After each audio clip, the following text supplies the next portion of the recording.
তাহলে আজকে আমরা গত ভিডিওর যেটুকু অংশ বাকি ছিল সেই অংশটুকু আজকে আলোচনা করব। দুটো পার্ট বাকি ছিল। একটা ছিল গ্লুকোজের বদ্ধ শৃঙ্খল গঠনাকৃতির প্রমাণ, অর্থাৎ গ্লুকোজ অণুগুলো যে মুক্ত শৃঙ্খল গঠনাকৃতি দেখেছিলাম তার সঙ্গে আবার বলয়াকার গঠনাকৃতিও থাকে। তাহলে বলয়াকার গঠনাকৃতি যে থাকে তার কি প্রমাণ, তার যুক্তিটা কি আজকে আমরা জানবো।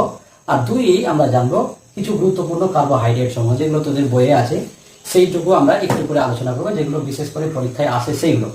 তো প্রথম অংশটুকুতে শুরু করি, গ্লুকোজের বদ্ধ শৃঙ্খল গঠন আকৃতি। এইখান থেকে দুটো জিনিস আমরা জানবো। এক, গ্লুকোজের বদ্ধ শৃঙ্খল গঠন আকৃতি আছে, এর পেছনে যুক্তি কি, এক নম্বর। দুই নম্বর, গ্লুকোজের গঠন আকৃতি কত রকমের, দুটো জিনিস জানবো, কি করে আঁকবো সেইগুলো। তো শুরু করি আমরা।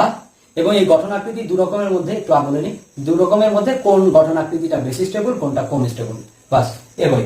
গ্লুকোজের মুক্ত শৃঙ্খল, এখানে গ্লুকোজের বদ্ধ শৃঙ্খল গঠন আকৃতির ক্ষেত্রে সেইটা আমরা দেখতে পাবো। মুক্ত শৃঙ্খল গঠন আকৃতির ওই অংশটুকুকে আমরা বলবো সীমাবদ্ধতা আকারে, অর্থাৎ গ্লুকোজের মুক্ত শৃঙ্খল গঠন আকৃতির সীমাবদ্ধতা কি, এটা তোদের পরীক্ষায় আসে। সীমাবদ্ধতা বলতে এই দেখা গেছে আমরা যদি গ্লুকোজের গঠন আকৃতিটা লিখি তাহলে লিখবো CHO, আর কি ছিল CH2OH, OH,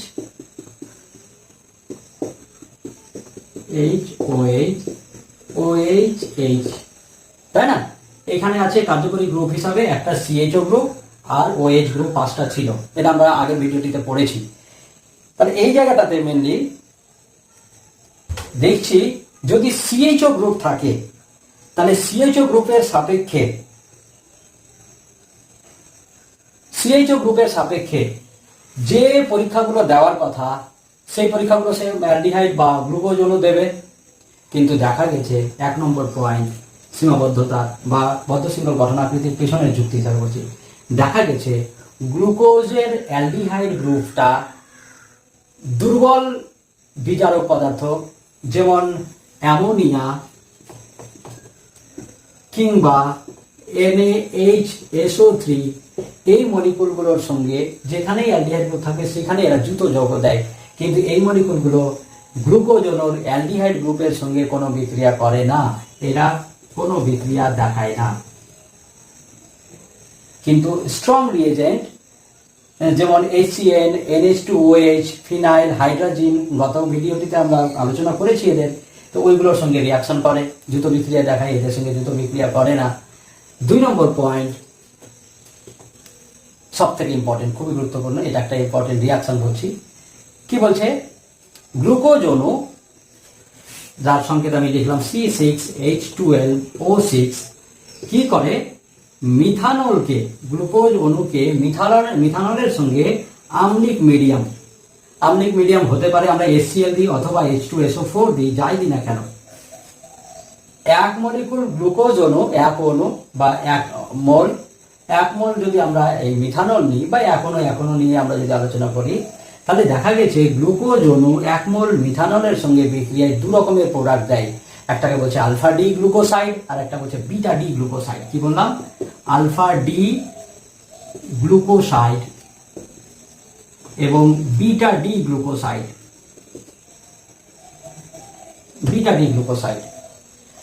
alpha D glucoside, beta D glucoside, methanol এটার সঙ্গে বিক্রিয়ায় কিভাবে দেয় সেটা আমরা দেখাচ্ছি। তার আগে আমি বলছি গ্লুকোজ এক অণু মিথানলের বিক্রিয়ায় দুই রকমের প্রোডাক্ট দিচ্ছে, একটা বললাম আলফা ডি, একটা বললাম বিটা ডি। বলছে এটা কখন সম্ভব, এটা বলছে এক অণু গ্লুকোজের সঙ্গে মিথানলের বিক্রিয়ায় যে দুই রকমের প্রোডাক্ট পাচ্ছি সেটা তখনই সম্ভব যখন যৌগটার সঙ্গে মিথানলের বিক্রিয়া দ্বারা সাইক্লিক বলয়াকার যৌগ উৎপন্ন করবে, তখন দু রকমের আমরা আইসোমার পাবো, আলফা বিটা। তাহলে এখান থেকে আমরা বুঝতে পারছি যে গ্লুকোজের মধ্যে বলয়াকার যৌগ আছে, তাই না? আলফা ডি গ্লুকোসাইডের সংকেতটা আমি বলি এরকম, এরকম পড়েছিস তোরা, এখানে OH ছিল, আলফা ডি থাকলে H, নিচে OH ছিল না, OH এর Hটা শুনে যাবে এই যে মিথানলের সঙ্গে, অ্যাকচুয়ালি OH এর, আমি এই রিঅ্যাকশনটা দেখাচ্ছি, অ্যাকচুয়ালি OH আর মিথানলের HOCH3, এটা গ্লুকোজের মিথান অংশ, এখানকার এইচ এখানকার ওএইচ বেরিয়ে যাবে, ও সিএস3 অংশটা যুক্ত হয়ে যাবে, ও সিএস3।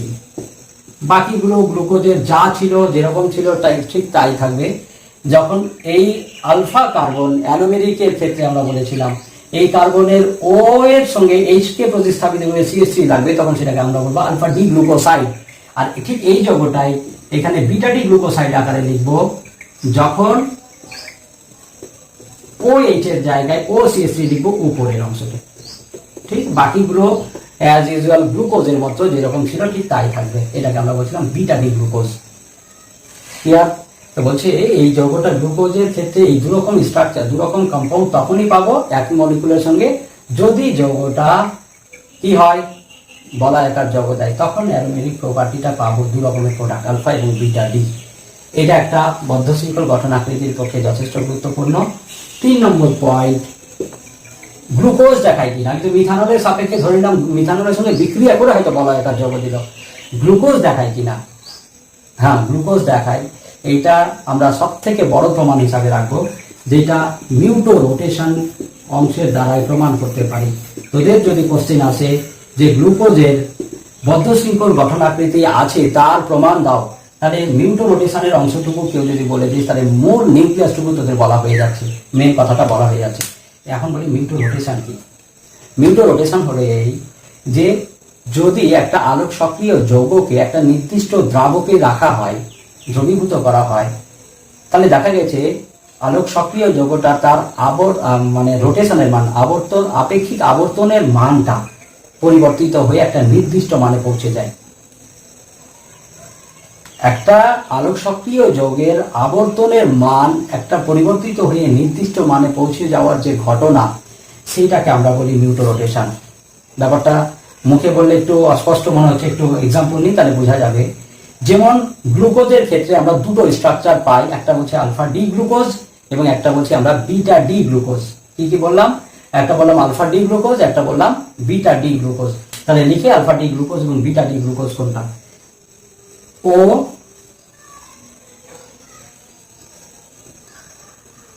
OH নিচে থাকলে এটাকে আমরা বলছিলাম আলফা ডি, বাকিগুলো লিখেই দিই। পাবো OH, H, H, OH, OH, H, H, CH2, OH। এটা যেহেতু নিচে আছে এটাকে আমরা বললাম alpha D glucose, alpha D glucose. আর একটা স্ট্রাকচার আমি বলেছি দু রকমের হয়, তাহলে বিটা ডি গ্লুকোজটাকে আমি একটু এঁকে দেখাই। OH উপরে, H নিচে, বাকি স্ট্রাকচার যেরকম আছে সেরকমই। OH, H, H, sorry H, OH, OH, H, H, CH2, OH। হ্যাঁ, মিউটো রোটেশনের ক্ষেত্রে বলছে এই যে দু রকমের স্ট্রাকচার আমরা পেলাম, এটা যৌগটার নাম আলফা ডি, এটার যৌগের নাম আমরা কি লিখলাম? Beta D glucose. দুটো যৌগ আলাদা, এটা এবং এটা, এদের মেল্টিং পয়েন্ট আলাদা, এদের অপটিক্যাল রোটেশন ভ্যালু আলাদা, এদের সলভেশন আলাদা, সলভেশনের ভ্যালুটা আলাদা। তাহলে আমরা এর রোটেশন মানটা লিখি, এর মানটা হচ্ছে 112 ডিগ্রি, আলফার মান 112 ডিগ্রি, এটা হচ্ছে 19 ডিগ্রি বেবি।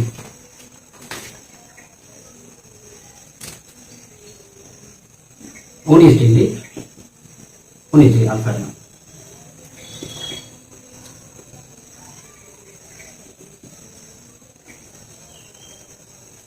আচ্ছা, তাহলে মিউটো রোটেশনের ঘটনাটা আমি বলি, একটু খেয়াল কর।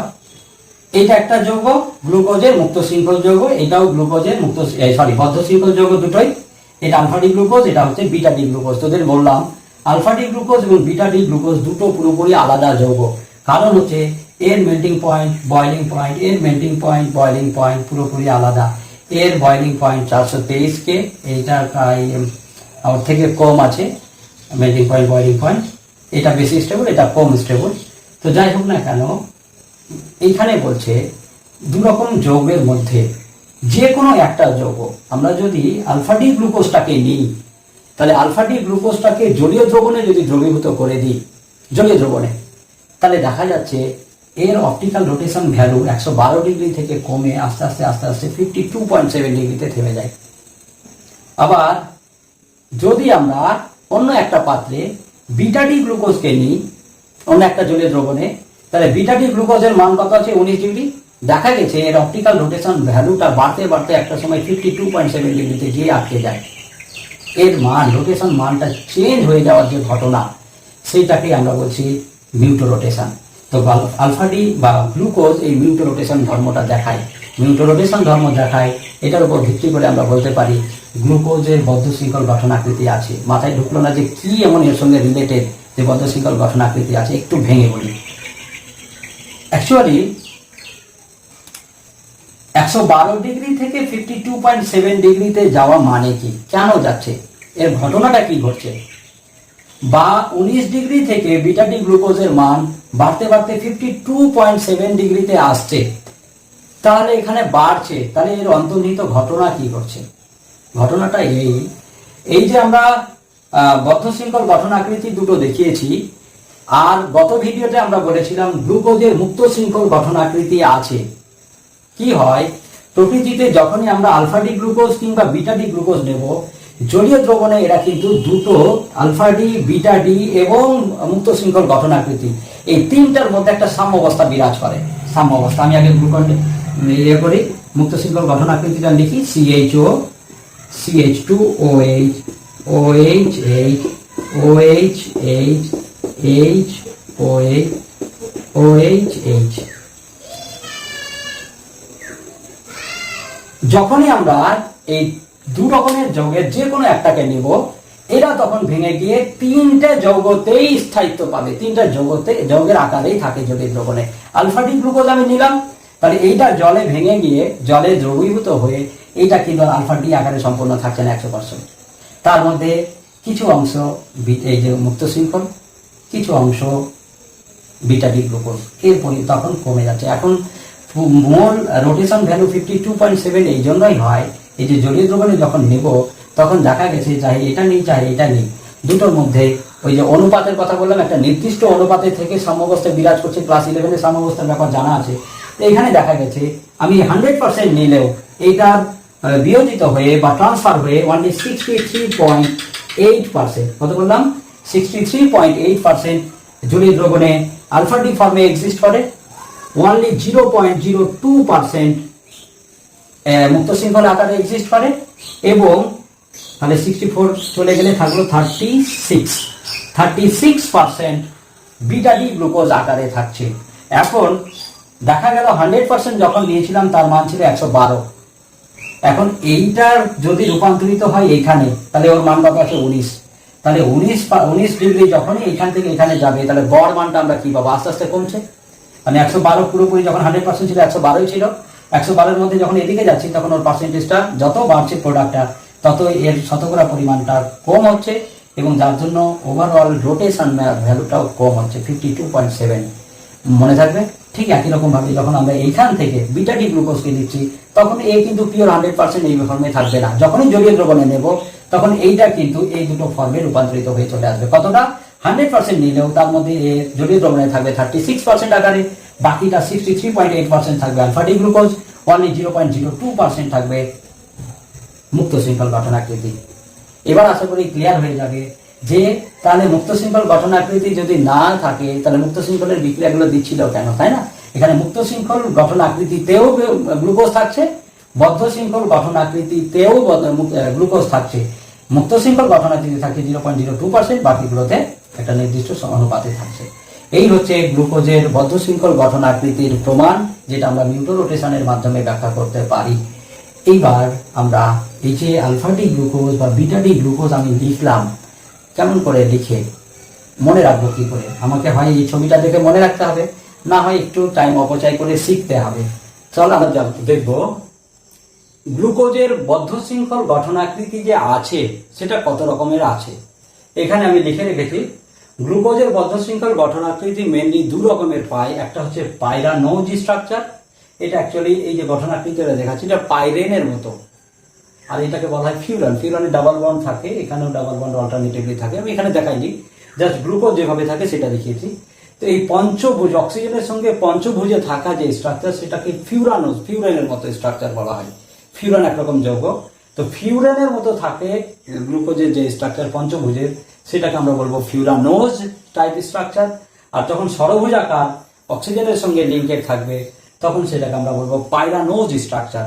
তো গ্লুকোজ দু রকমের স্ট্রাকচার দেখায়, একটা হচ্ছে পাইরানোজ স্ট্রাকচার, একটা বললাম ফিউরানোজ স্ট্রাকচার।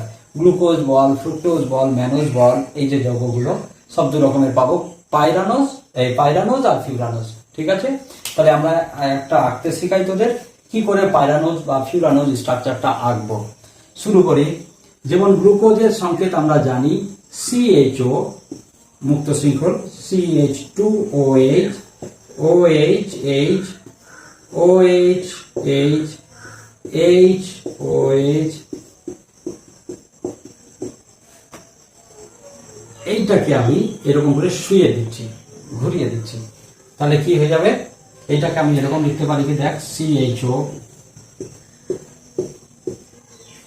এটাকে নিচে চলে এলো OH, এটা উপরে H, তারপরে HOH, তারপরে OHH,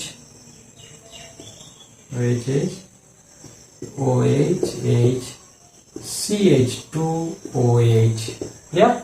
এটাকে জাস্ট শুয়ে দিয়েছি। এবার এইটাকে আমি ভেঙে এরকম লিখছি, দেখতো এই কার্বনটাকে আমি এরকম লিখলাম, কার্বন ডাবল বন্ড ও, এইদিকে অক্সিজেন দিলাম, আর এটাকে তার ভেবে ষড়ভুজাকার ভাঙছি। এটাকে এরকম করলাম, এরকম এরকম এরকম, ঠিক। তাহলে এইটা প্রথম কার্বন, প্রথম কার্বনের নিচে OH আছে, এখানে H, তারপরে H আছে, এখানে OH, তারপরে বল এখানে OH, H, এখানে কি আছে বাম, এখানে আছে OH, এখানে আছে H, আর এটা হলো এইদিকে CH2OH। এইখান থেকে আমরা করব কি, একটা নিয়ম আছে, 3 গ্রুপ ইন্টারচেঞ্জ করব। এই কার্বনের 3 গ্রুপ ইন্টারচেঞ্জ পারমিসেবল করা যায়। তা আমার সুবিধার্থে আমি OH-টাকে এখানে নিয়ে যেতে চাই, তাহলে এইদিকে রোটেট করছি। এটা যখন এইদিকে রোটেট করছি, তাহলে OH এখানে গেলে CH2OH উপরে, আর H-টা নিচে চলে আসবে, ওটাই লিখছি আমরা C ডাবল বন্ড O, তাই না? তাহলে এইখানে ছিল OHH, HOH, OHH, এই সালফার। তাহলে OH-টা আমরা লিখলাম এইখানে, আর H-টা নিচে চলে এসছে, এটা চলে এসছে CH2OH। কি হয়, এই যে বিজোড় ইলেকট্রন দুজোড় যে আছে, এইটা এখানে অ্যাটাক করবে, এখানে একটা হাইড্রোজেন আছে, তখন কি করবে, এই বন্ডটা ভেঙে এখানে একবারে দেখাচ্ছি, এই H এখানে যখন ইলেকট্রন ত্যাগ করবে, এটা প্লাস হয়ে যাবে, তখন H-টা ছেড়ে দিবে, H-টা এখানে যুক্ত হয়ে যাবে। এবার খেয়াল কর, যদি উপর থেকে অ্যাটাক করতো তাহলে OH-টা নিচে আসছে, তখন কি আলফা ডি হচ্ছে না, আলফা ডি। আর যদি আমরা নিচে থেকে দিতাম, OH-টা উপরে যদি থাকতো, তখন সেটা হতো বিটা ডি। এই জন্য এটাকে মনে হয় এনানসিমেরিক ফেসও বলা হয় কার্বনটাকে। তো আমরা এই জায়গাটুকু একটু খেয়াল রাখবো, জাস্ট একটা আমি স্ট্রাকচার দেখাচ্ছি, আলফা ডি গ্লুকোসাইড। তাহলে আমি এখানে লিখলাম কার্বন, এই কার্বন, এই অক্সিজেন, এই যে অক্সিজেনের সঙ্গে এই OH-টাকে আমি নিচে লিখলাম, এইটা H, এইদিকে যা ছিল OH, H, H, OH, OHH, এইখানে আছে H, এটা হলো CH2OH। তাহলে বুঝতে পারা গেল কি করে পাইরানোজ স্ট্রাকচার হচ্ছে। এইভাবেই আমরা পাইরানোজ, ফিউরানোজ স্ট্রাকচার আঁকতে পারবো। সবই একটু প্র্যাকটিস করবি, টাইমের অভাব না হলে আমি আমার পাইরানোজ, ফিউরানোজ দুটোই আমি দেখাতাম, সম্ভব নয়, এটা আমরা পাইরানোজটা দেখালাম। এবার আমরা যেটা আলোচনা করব, গুরুত্বপূর্ণ কার্বোহাইড্রেট সমূহ। এটা খুব কম সময়ের মধ্যে আমরা আলোচনা করব, যার জন্য আগে লিখে রেখে তোদের সঙ্গে আলোচনা করার জন্য রেডি করে রেখেছি। আমাদের দেখতে পাবো বইয়ে 3টে মেইনলি কার্বোহাইড্রেট গুলোর কথা আছে, যদিও গ্লুকোজ, ফ্রুক্টোজ আমরা আগে আলোচনা করে নিয়েছি। ডাইস্যাকারাইড হিসাবে আমরা পাবো সুক্রোজ, মাল্টোজ, ল্যাকটোজ। এইটারও সাধারণ সংকেত হচ্ছে C12H22O11, মাল্টোজেরও এটা, আর ল্যাকটোজেরও C12H22O11। কিন্তু এখানে যুক্তকারী যে মনোস্যাকারাইড গুলো আছে, এটা আমাদের মনে রাখতে হবে। কি কি? আলফা ডি গ্লুকোজ এবং beta D fructose. Alpha D glucose এবং বিটা ডি ফ্রুক্টোজের সমন্বয়ে সুক্রোজটা গঠিত। সুক্রোজকে আমরা আবার বলি কেন সুগার। সুক্রোজের আরেকটা ফর্ম আমরা বলি ক্যারামেল, খার, গুড়, চিনি, তাই না? তো কোনটাকে কি বলে আমি একটু বলবো। আর তার আগে গুরুত্বপূর্ণ অংশ আমি তোদের এখানে লিখে রেখেছি, এইখান থেকে দেখে আমাকে তোদের বলতে হবে যে এটার বিজারক reducing sugar or not. Reducing সুগারের ক্ষেত্রে আমি কন্ডিশন তোদের বলেছিলাম যে অক্সিজেন বলয়ে অক্সিজেনের পাশে লেগে থাকা পাশের কার্বনে এখানে যদি ও এইচ গ্রুপ থাকে, চাহে উপরে হোক নিচে হোক, ও এইচ থাকলে রিডিউসিং, ও এইচ এর এইচটাকে সরিয়ে নিয়ে অন্য কোনো কার্বন সম্পন্ন গ্রুপ হোক অথবা পরমাণু হোক, যে CH3 গ্রুপ হোক, তখন সেটা হয়ে যাবে নন রিডিউসিং সুগার। তাহলে আমরা এই যে যৌগটার ক্ষেত্রে বলছি, একটা আমি বলবো আর তোদের এই দুটোর কথা আমাকে কমেন্টে লিখে পাঠাতে হবে, তাহলে আমি বুঝবো তোরা দেখেছিস। কমেন্টে লিখে পাঠাবি কোনটা বিজারক কোনটা নন বিজারক। চল শুরু করি। এই জায়গায় একটু খেয়াল কর। তাহলে এখানে দেখ, এই গ্লুকোজটার ক্ষেত্রে, এই সুক্রোজের ক্ষেত্রে এইটা হচ্ছে আলফা ডি গ্লুকোজ আর এটা হচ্ছে alpha D fructose. Alpha D glucose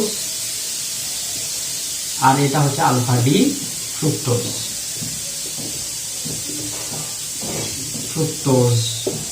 খেয়াল করতে, এটা বিজারক না অবিজারক সুগার? নিশ্চয় কেউ বলে বুঝতেই পেরেছিস এটা অবিজারক। কারণ দেখ, অক্সিজেনের পাশের কার্বন এইটা, তাহলে এইখানে OH আছে না, ও এর সঙ্গে আবার একটা গ্রুপ লেগে আছে, C লেগে আছে, তাই না? তাহলে এটা বিজারক পার্ট নয়। আবার এইখানে অক্সিজেনের পাশের কার্বন এইটা, তাহলে এইখানেও দেখ ও লেগে নেই, কার্বন লেগে আছে, CH2OH। তাহলে এইটা কি? অবিজারক সুগার। সুক্রোজ অবিজারক সুগার। সুক্রোজকে আমরা আবার বলি ইনভার্ট সুগার। এটা কেন? কারণ হচ্ছে এই যে সুক্রোজ এটা আলোক সক্রিয় যৌগ, এইটারও একটা অপটিক্যাল রোটেশন ভ্যালু আছে। এটা ডেক্সট্রো সাধারণত ডান দিকে ঘুরে, কিন্তু যখনই একে জলীয় দ্রবণে আদ্র বিশ্লেষিত করা হবে, জলীয় দ্রবণে দ্রবীভূত করা হয়, তখন এর রোটেশন ভ্যালুটা ডেক্সট্রো থেকে লিভো হয়ে যায়। মানে বাম ছিল ডান দিকে, হয়ে গেল বাম দিকে। এইরকম বিপরীত ঘূর্ণন হওয়ার জন্য এইরকম সুগারটাকে আমরা বলি আবার ইনভার্ট সুগার। কি বললাম? Invert sugar. তাহলে ইনভার্ট সুগার কি? সুক্রোজ। আবার একটু বলি তোদের, এই যে আমরা চিনির সঙ্গে C12H22O11 লিখে রেখেছি, চিনি পাইতে কোত্থেকে? গুড়। এই গুড় ব্রাউন কালারের যে গুড়টা আমরা পাই, এটা কি করে হয়? চিনির রসটাকে আদ্র বিশ্লেষিত করলে, মানে হিট দিলে আস্তে আস্তে আস্তে আস্তে ব্রাউন কালারের যে গুড়ের বর্ণটা আমরা পাচ্ছি, সেইটাকে বলা হয় ক্যারামেল। কি বললাম? ক্যারামেল। CARAMEL। তো ক্যারামেলের সংকেত কি? C12H22O11। এটা কখন পাবো? হিট দেওয়ার পর। মনে থাকবে? তাহলে ইনভার্ট সুগার কি? এইটা এর ধর্ম কি? বিজারক না অবিজারক? আমি এটা বলে রাখলাম তোদের। তো ঠিক এই প্রপার্টিটা ইনভার্ট সুগার বাদ দিয়ে এই যে গুরুত্বপূর্ণ দুটো যৌগ আমি লিখে রেখেছি, এইখান থেকেও তোদের কোশ্চেন আসবে। এই সুগারের মনোমারগুলো কি কি দ্বারা সুগারটা তৈরি হয়ে আছে। দুই, এই সুগারগুলো বিজারক না অবিজারক সুগার? একটু খেয়াল কর।